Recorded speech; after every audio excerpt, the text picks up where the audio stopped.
The process begins with the 4 bolts. Each one is as thick as my wrist, cold forged and heavy.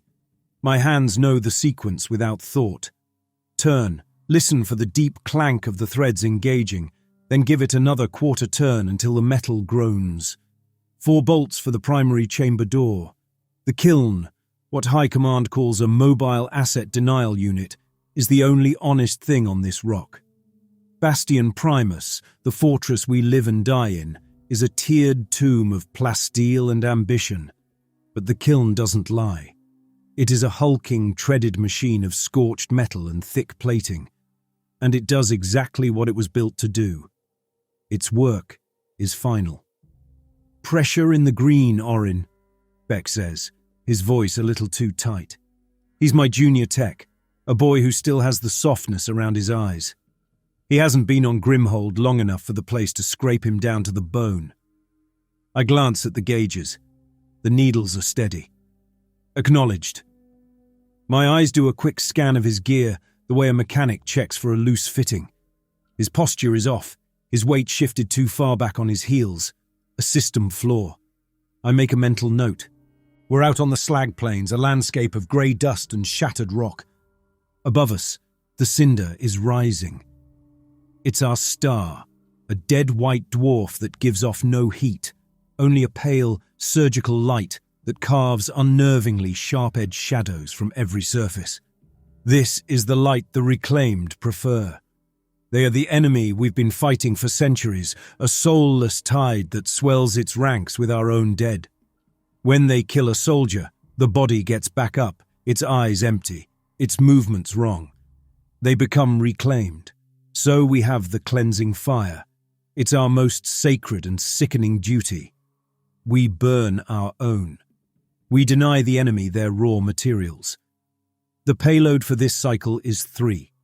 They lie on the loading ramp, wrapped in standard issue canvas. They are not people anymore. They are compromised personnel. An input. My eyes catch on a dog tag peeking from the edge of one canvas wrap. I look away, focusing on a smear of lubricant on the kiln's hydraulic arm. That's something I can fix. Beck moves to the first body. He hesitates. It's just a momentary freeze in his hands, but on a machine that demands precision, it's a catastrophic failure waiting to happen. Beck, the hoist has a 2-degree drift. Watch your alignment. It's a lie. The hoist is perfect, but it gives him a mechanical problem to solve, a piece of the process to focus on. It works. His movements become sure again. He secures the harness, and the hoist lifts the first canvas-wrapped form. It swings over the open maw of the chamber. The air inside already ripples with heat. He releases the payload. It drops with a heavy thud that the machine swallows. 2 more. He works faster now, his focus locked on the task. The finality of it helps. Once the door is sealed, the contents are no longer a concern. They are just mass, fuel for the procedure. When the last one is in, I move to the controls. Beck avoids my eyes. "Door sequence," I say. He nods, pulling the lever that slides the massive chamber door shut.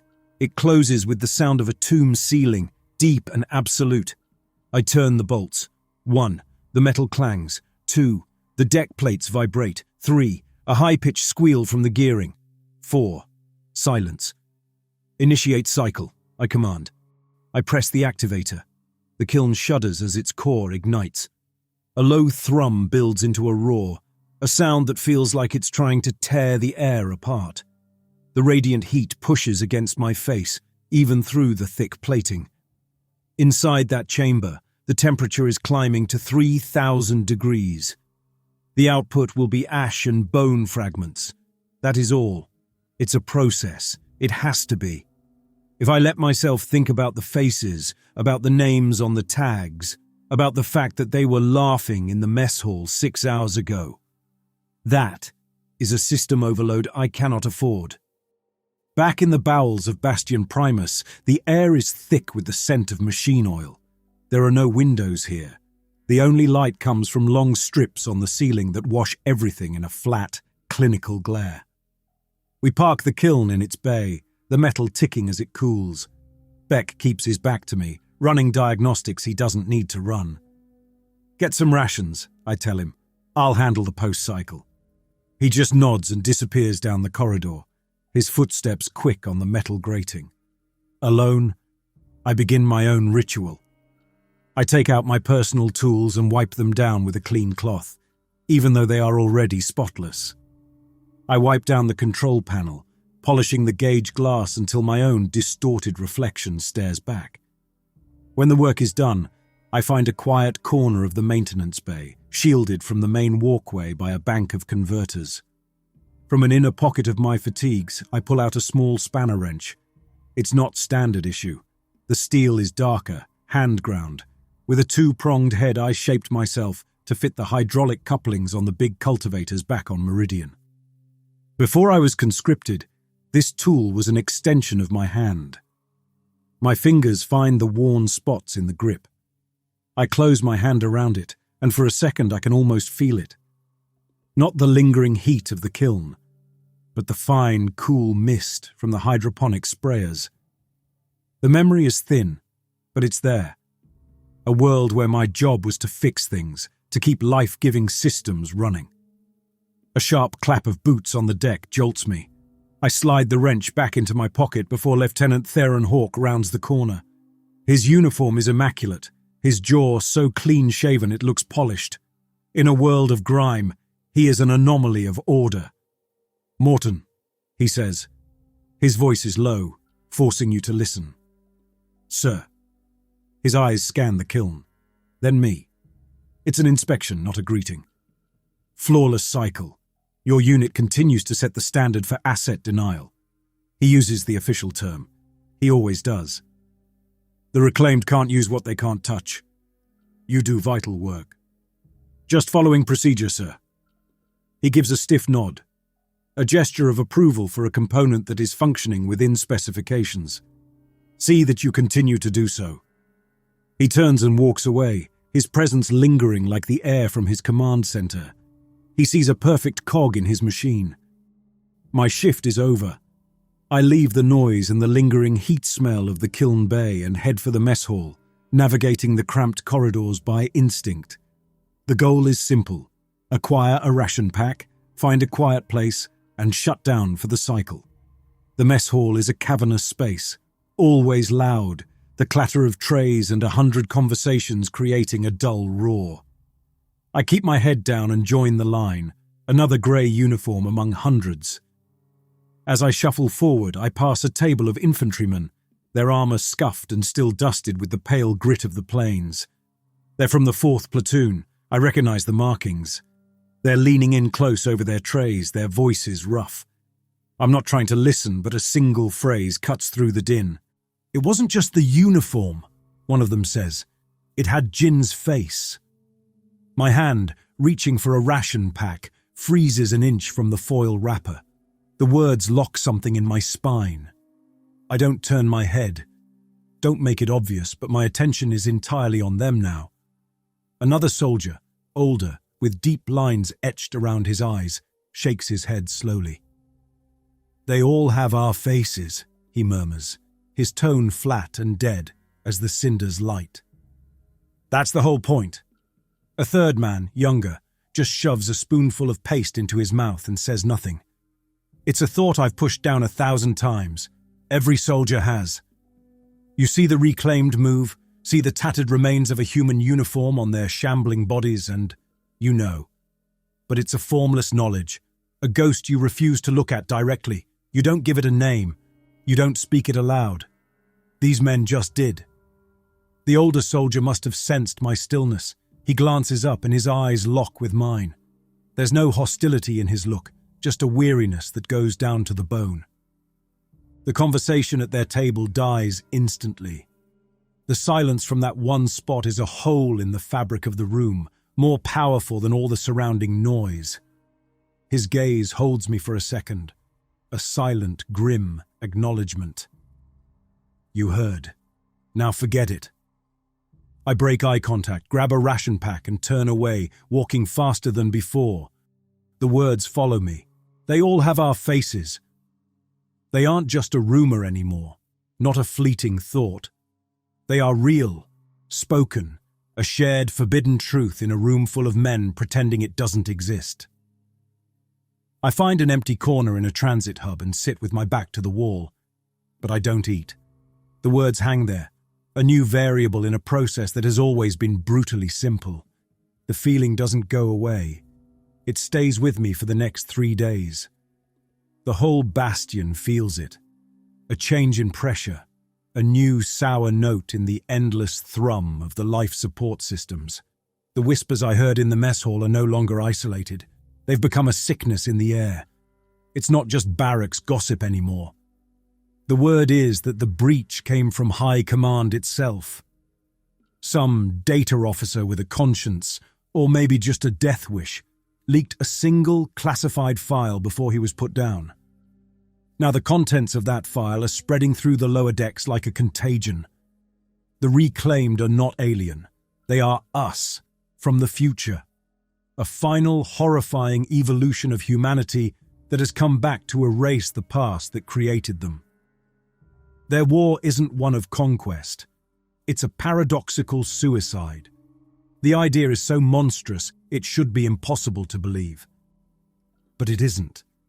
It clicks into place with a terrible, satisfying logic, explaining everything. Why they have our faces, why they fight with a kind of desperate, mindless rage, why their tactics are so unnervingly familiar.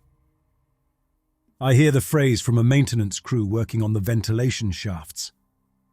Ghosts of our own children. It makes my work a sin. Every cycle of the kiln, every body I've reduced to ash, wasn't a denial of assets to an alien enemy. It was the murder of a potential future. My carefully constructed process, my shield of mechanical procedure, is gone. All that's left is the raw, unbearable truth of what I have done. We're sent on patrol 2 days later, out on the plains again, under the dead white light of the cinder. The order is to sweep a perimeter quadrant for reclaimed scouts. The 5 of us in the squad move with a new kind of tension, our eyes scanning the shadows not just for enemies, but for phantoms. That's when reality hitches, like a gear skipping a tooth.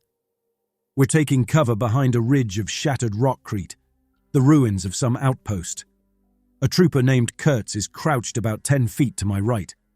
I watch him raise his pulse rifle to peer over the ridge. In the next instant, a shot rings out with a flat dead pop. Kurtz's helmet snaps back and he collapses, except he doesn't.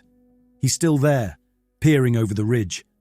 I blink, my mind struggling to process the two conflicting images. For a half second, a perfect, silent overlay of Kurtz falling is superimposed over the image of him still crouched and alive.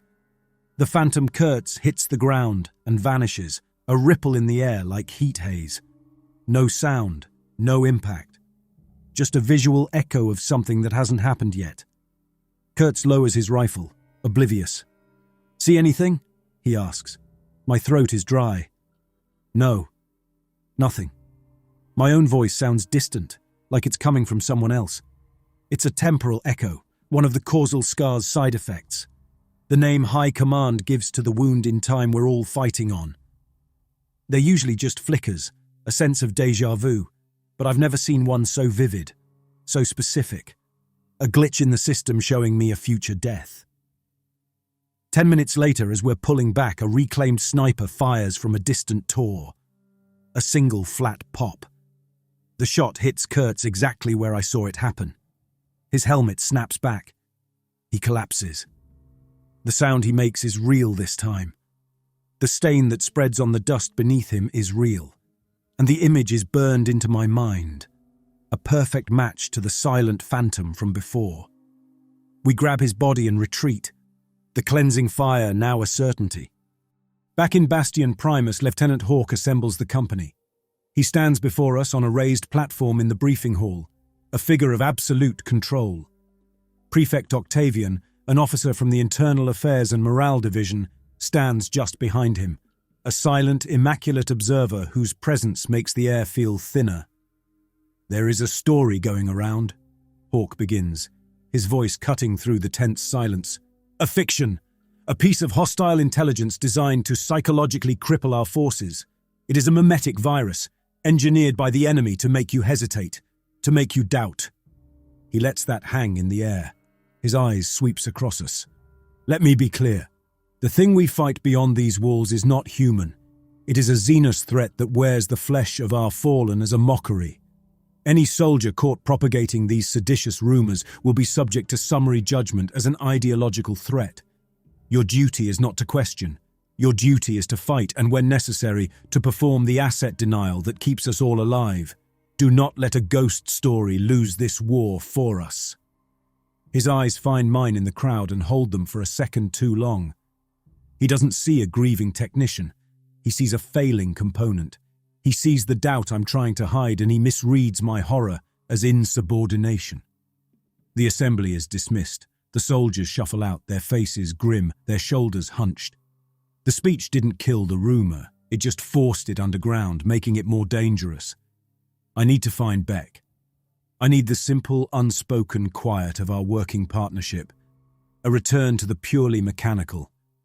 I find him in our unit's small workshop, running a diagnostic on a portable scanner. "The lieutenant's speech," I start, not knowing what else to say. Beck puts the scanner down. He turns to me, and the softness is gone from his eyes. It's been replaced by a raw, frantic fear. He breaks the one rule we've always lived by. He speaks the truth aloud. But what if it isn't a ghost story, Orin? What if it's true? What if they're not just ghosts? What if they're our children? Our grandchildren? What have we been doing? He's asking the question my own mind has been screaming. Seeing it in his face, hearing it in his voice makes it undeniable. There is no process to hide behind anymore. There is only the question. The alert klaxon blares through the bay, a harsh metallic cry that means only one thing. The reclaimed are hitting the outer wall. A voice comes over the Bastion-wide Vox. "Cleansing fire Unit 7, immediate deployment to Gate Sector Delta. Personnel compromised." My eyes drift to the hulking form of the kiln parked in its bay.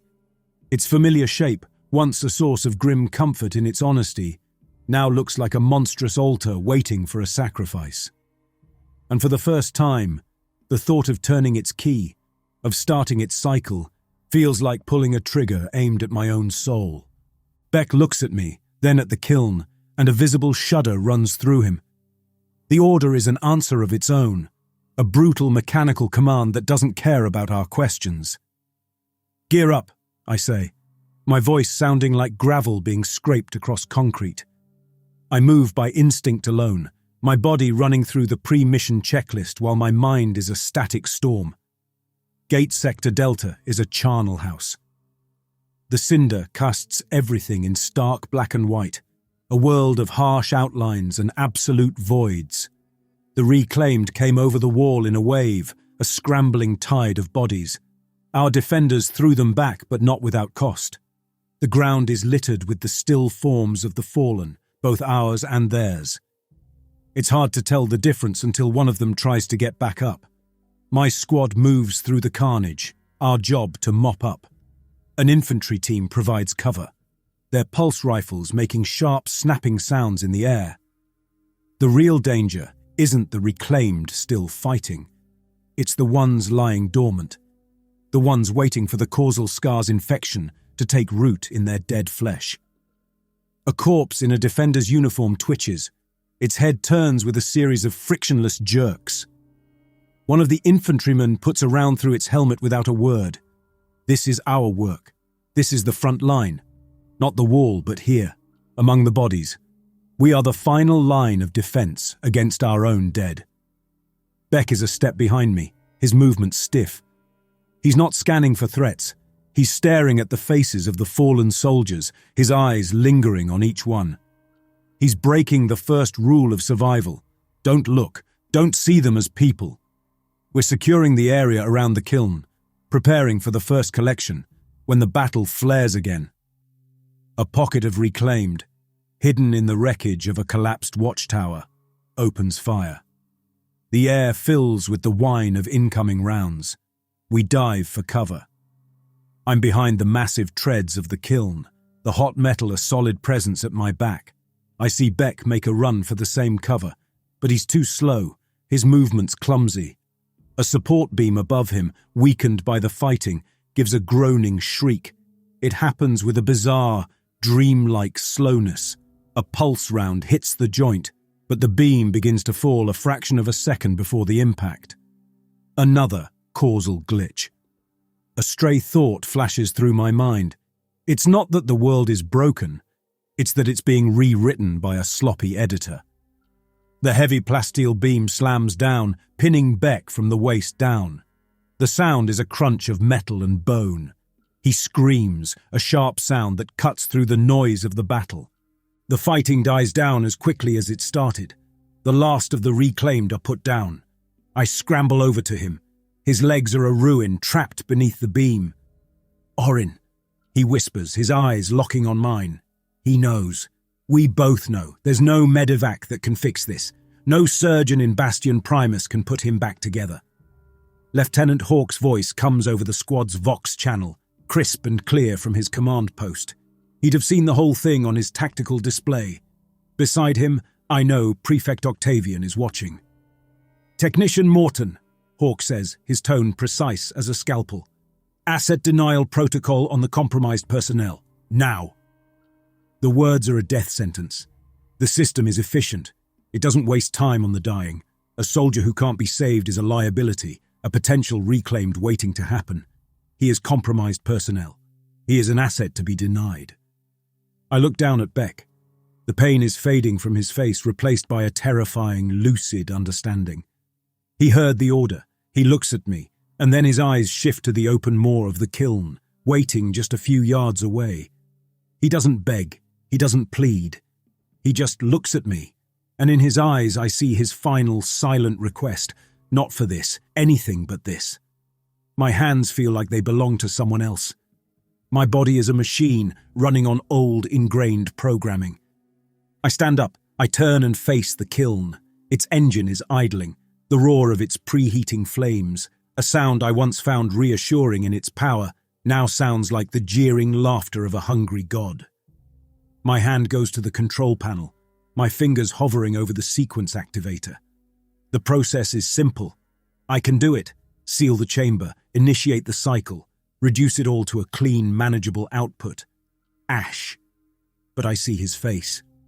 And I see the hundreds of others whose faces I deliberately blurred, whose dog tags I ignored. They aren't a payload anymore. They are a congregation of the damned, and I am their priest. I turn away from the control panel. I key my own Vox, patching it directly to Hawke's command channel.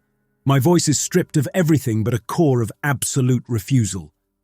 "Negative, sir. I will not." For a moment, there is only silence on the channel. A dead, shocked quiet. I imagine Hawke's face, his perfect composure finally cracking. I imagine the analytical curiosity in Octavian's eyes as he witnesses this critical system failure. Then a new voice cuts in, smooth and resonant, flowing like chilled oil. It is Prefect Octavian. He has taken the mic from Hawke. "Sergeant," he says, addressing the infantry squad leader near me. "Place Technician Morton under armed guard. He is a compromised asset." The sergeant's voice pulls me out of the static. He's standing a few feet away, his pulse rifle held at a low ready. He's a veteran, his face a roadmap of old scars and exhaustion. He heard the prefect's order. For him, an order from internal affairs is like an order from God. "Morton," he says, and I can hear the conflict in his voice, the reluctance of a man forced to do something he doesn't understand. "Put your hands where I can see them." My hands are empty. I raise them slowly. Two of his men move in. They disarm me, taking my sidearm and the diagnostic tools from my belt. The metal of magnetic cuffs snaps around my wrists. I look past them, back at Beck. He's still conscious, his breathing shallow. His eyes find mine, and there's a flash of something in them. Not gratitude, but a kind of shared horror. He understands what I've done, and what it will cost. Another tech crew arrives, their movements brisk and professional. I don't recognize them. One of them, a thin man with a gaunt face, moves to the kiln's control panel without a glance at me or Beck. He is the new cog, the replacement part. He will follow the procedure. The infantrymen start to lead me away. I don't resist. My fight wasn't with them. I take one last look back. The thin technician is prepping the hoist. The process continues, with or without me. The system is self-correcting. The walk back into Bastion Primus is a slow, suffocating journey. I am no longer a part of the garrison. I am foreign matter, an impurity being purged. Soldiers in the corridors see the cuffs and the armed escort, and they avert their eyes. They step aside, giving my small procession a wide berth as if I carry a plague. And in a way I do. Octavian was right. I am a contagion. They don't take me to the regular brig. They lead me deep into the maintenance sublevels, into a maze of pipes and conduit that smells of dust and decay. My cell is a converted storage unit. A metal box no bigger than a coffin stood on its end. The walls are bare, a cot bolted to one side. They push me inside. The heavy door slides shut, and the lock engages with a pneumatic hiss. I am left in silence. There is only the sound of my own breathing. I sit on the edge of the cot. My mind is empty of procedure, of counts of 4, of anything to hold on to. There is only the memory of Beck's face, and the knowledge that my defiance didn't save him. It only damned me. Hours pass. The hiss of the lock is so sudden it makes me flinch. The door slides open. Prefect Octavian stands in the doorway, a stark figure of immaculate black and grey against the grime of the corridor. He is alone, unarmed. His hands are clasped behind his back. He steps inside, and the door slides shut behind him, sealing us in together. The small space shrinks by half. He doesn't look at me with anger or accusation. He tilts his head slightly, his expression one of deep, clinical concern. It's a disarming gesture, one designed to simulate empathy. Technician Morton. He doesn't wait for me to speak. He paces the 2 steps the cell allows. "I've reviewed your file, Orin," he says, using my first name. The intimacy is a weapon. Exemplary service record, flawless operational efficiency. You were, by all metrics, a model for your entire division, a perfect component. He stops and turns to face me. Which is why this failure is so fascinating and so tragic. You believe you made a moral choice today, an act of conscience. But conscience, in a war like this, is a luxury. It is a symptom of a deeper malfunction. It is a form of combat fatigue, a negative morale contagion that, if left unchecked, could rot this entire fortress from the inside out. He takes a step closer. His eyes are dark and analytical. He is not seeing a man. He is seeing a problem to be solved. Your action did not save Technician Beck. It merely delayed the inevitable and required another soldier to perform your duty. But your hesitation, your public refusal, that was witnessed. It plants a seed. It suggests that our core creed, the principle that has allowed us to survive for centuries, is flawed. It tells other soldiers that it is acceptable to feel, to doubt. And feeling, Orin, is the one thing that will get us all killed. He leans in. You are not a martyr. You are a patient, and your sickness endangers everyone. The story of what happened out there must be carefully managed. For the good of the garrison, your act of conscience will be re-diagnosed. It will be recorded as a breakdown, a tragic but understandable case of battlefield psychosis. He straightens up, his work done. He has laid out the terms. My defiance will be erased, rewritten as madness. I won't be executed. I will be dissected. An example. Rest, technician, he says, his professional tone returning. We will speak again. The door opens and he is gone. I am left alone in the silence, but the room is no longer empty. His words are still here, crawling on the walls, seeping into the very air. For a terrifying moment, a thought worms its way into my mind. A doubt planted by a master surgeon. Was he right? Was my stand for a dying friend just a symptom of a mind that has finally irrevocably broken? Was my defiance just a gear snapping under pressure? A system overload? The horror I felt for Beck, was it real? Or was it just the first symptom of a broken mind? Days bleed into one another. My world shrinks to the four metal walls of the cell. There is no cinder, no furnace, only the constant glare of a single light panel in the ceiling. Once a cycle, a slot in the door opens, and a ration pack is pushed through by a guard who never speaks, whose face I never see. I am a ghost, haunting a box deep in the belly of the fortress. My squad mates have been reassigned. I know this without being told. I have been excised from the system, my name deleted from the duty roster. I am no longer a person. I am a case study. On the 5th day, or maybe the 10th, the count is slipping. The door opens again. It's Octavian.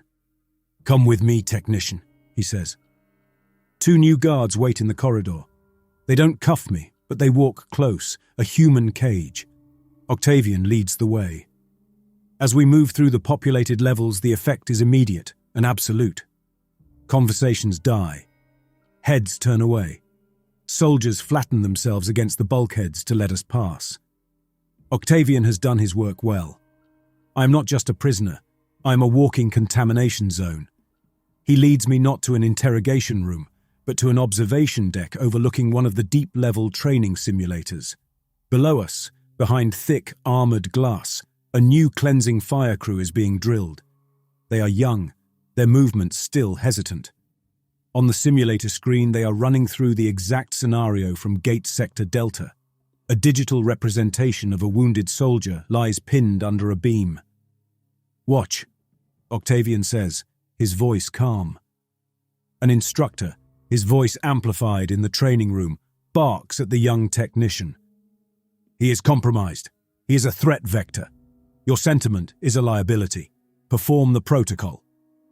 The young tech hesitates, just as Beck did, just as I did. Octavian leans closer to the glass, his reflection a ghost next to mine. "We learned from your failure, Orin. We are improving the conditioning. We now use your specific breakdown as a training module, a cautionary tale." I watch as the young tech below finally follows the order, his face tight with misery. "You see," Octavian says, turning from the window to look at me. "You are no longer a martyr. You are a lesson in failure. Your story will save more lives than your conscience ever could have. He has taken my one act of defiance and turned it into a tool for the very system I defied. He hasn't just erased me, he's repurposed me. They take me back to my cell. I am at the bottom.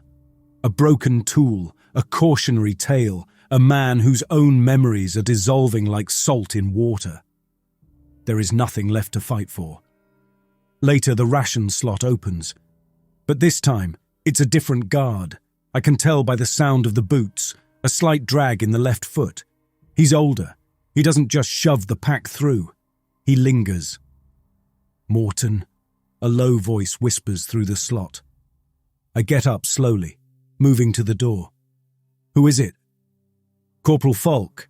I served with my brother Mark under your command on the kiln crew, about 3 years back." The name clicks.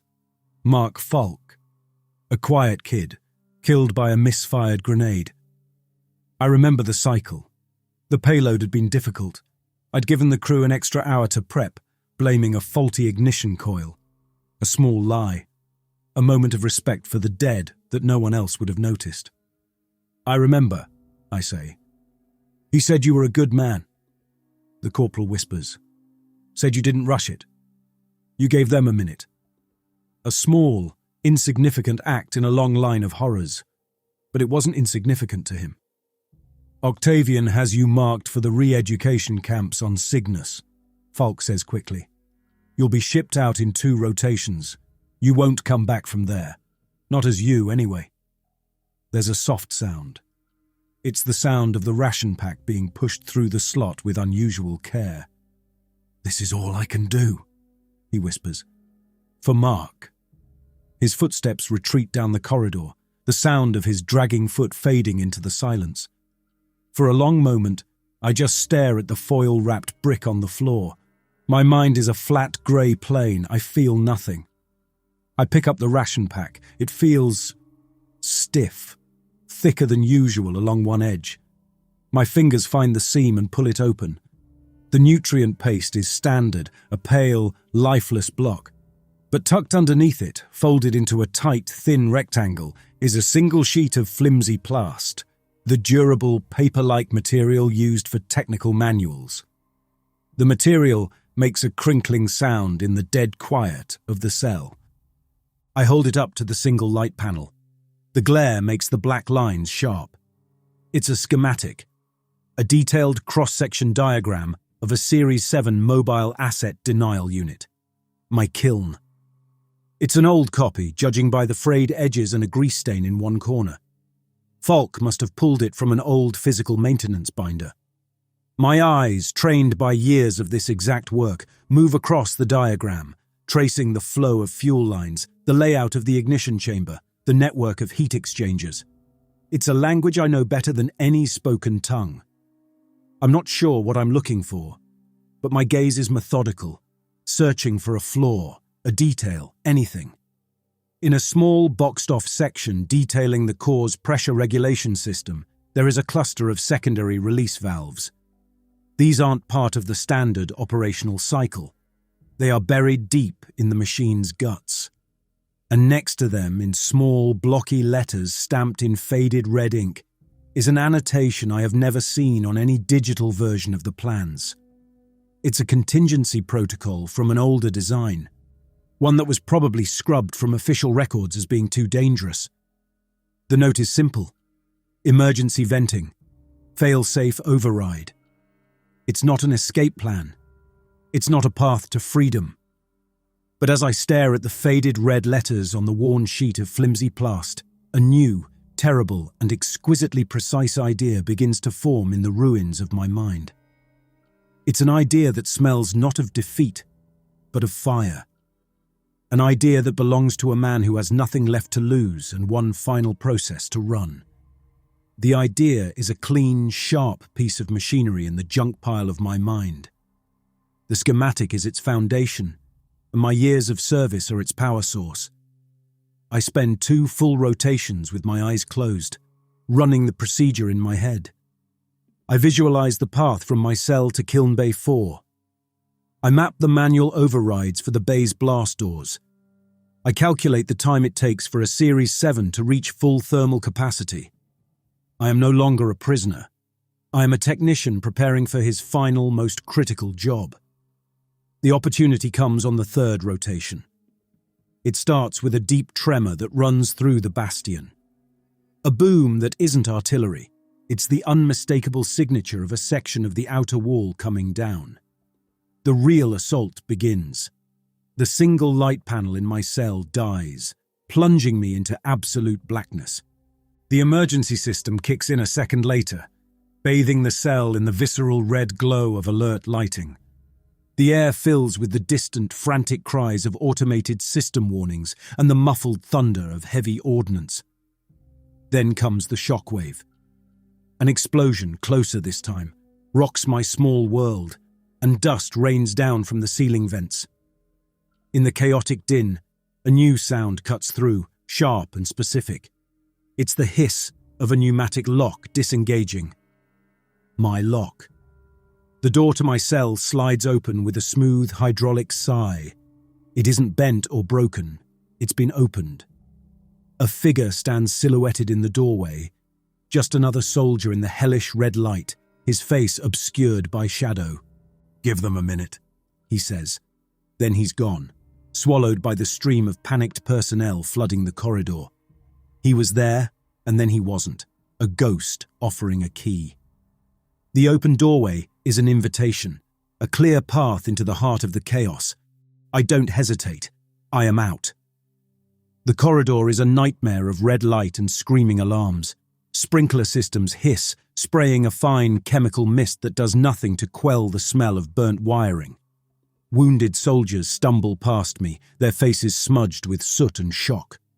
No one pays any attention to the lone technician in a ripped uniform. In the chaos of a full-scale breach, a single man running is just part of the scenery. I am invisible. I move against the flow of retreating personnel, pushing deeper into the fortress.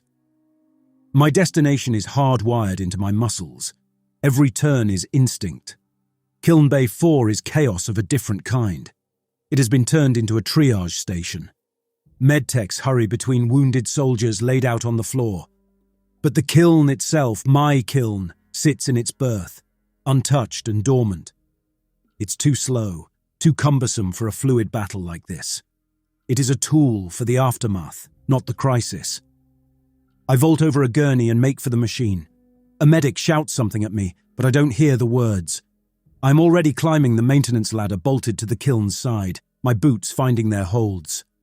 "Morton!" The voice cuts through the noise. Lieutenant Hawke stands at the bay entrance, flanked by 2 armed guards. He looks haggard, his perfect uniform finally showing a smear of grime. His face is a mask of disbelief and tactical fury. And just behind him, stepping out from the shadows with an unnerving calm, is Prefect Octavian. "Stand down, technician!" Hawke barks, raising his sidearm. "That's a direct order!" But Octavian puts a hand on Hawke's arm, lowering the weapon. He sees this not as a tactical problem, but as the final act of an ideological play. "Let him speak," Octavian says. "Let's see the conclusion to his thesis." I reach the top of the kiln. I am standing on the beast's back, my boots planted on the hot, vibrating metal. I have nothing. My tools were taken, my pockets are empty. I came from the cell with only the clothes on my back, and an idea forged in silence. "You think this machine is just a furnace?" I call down to them. "You're wrong, it's a scalpel. A clumsy one, but it's the only one we have." Hawke stares, uncomprehending. "What are you talking about, Morton? Get down from there." "The causal scar," I say, looking past them, as if I can see the wound in reality itself. The reclaimed, they're its antibodies. They're drawn to the infection, to us, to the past, to life. My hands are empty, so I hold them out to my sides. The cleansing fire. It doesn't just deny them bodies. The energy, the sheer existential finality of it. It creates a dead spot. A clean wound. For a few seconds, the scar is blinded. It can't see us. "This is madness," Hawke mutters. "Is it?" I look directly at Octavian. "Or is it just a truth you can't fit into a report?" Before they can react, I turn and drop to my knees. The small access hatch to the primary chamber is right in front of me. It's a manual port, sealed with a simple pressure lever, not bolts. My hands, bare and scarred, find the grip. It's stiff with grime, but it gives. I heave it open. A blast of contained, dry heat washes over my face. The payload has to be me. The ultimate act of defiance. The final, irreducible piece of the past that I have left to give. My own body. The scar feeds on the past, I say. More to myself than to them. So I'll give it a piece it can't digest. I swing my legs over the edge, into the oppressive heat of the chamber. The metal lip is searing hot, even through my boots. I don't move to the main control panel. From my position inside the open hatch, I can reach the secondary panel beside it, the one with the ignition sequence. I tap in the command quickly, hands working from muscle memory. The kiln roars to life beneath me, a deep, hungry vibration. My other hand finds the recessed panel, the one from the schematic. My fingers close around a heavy, grease-caked lever. The fail-safe override. "Morton, no!" Hawke shouts, finally understanding. I look out at them one last time, a man sitting on the edge of his own grave. "The process is complete," I say, and I pull the lever. There is no explosion, no fire, no sound. There is only a wave of silent, pearlescent energy that erupts from the heart of the kiln, with me at its epicenter. It's not light, and it's not heat. It is a wave of pure, concentrated absence. I feel a flash of absolute cold, a sensation of being unwritten, atom by atom. The frayed memory of rain on Meridian, the one that had been fading for years, is suddenly, for one perfect and final microsecond, exquisitely real. Then, nothing. From the bay entrance, Hawke and Octavian stare at the spot where Orin Morton had been. He is gone. The kiln is silent, its engine dead, but its metal plates glow with a soft, internal whiteness. The wave of energy, invisible to them, washes out from the bay. In the corridors beyond, the advancing reclaimed falter.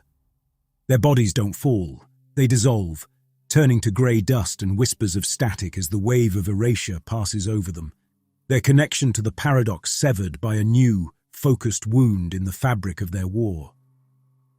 Hawk lowers his sidearm, his face a canvas of stunned confusion. He has just witnessed an event that has no place in any tactical manual. Octavian stands motionless, his eyes fixed on the glowing, silent machine. His entire world was built on the principle that he could control the story. But a technician, a broken cog, has just written a new chapter.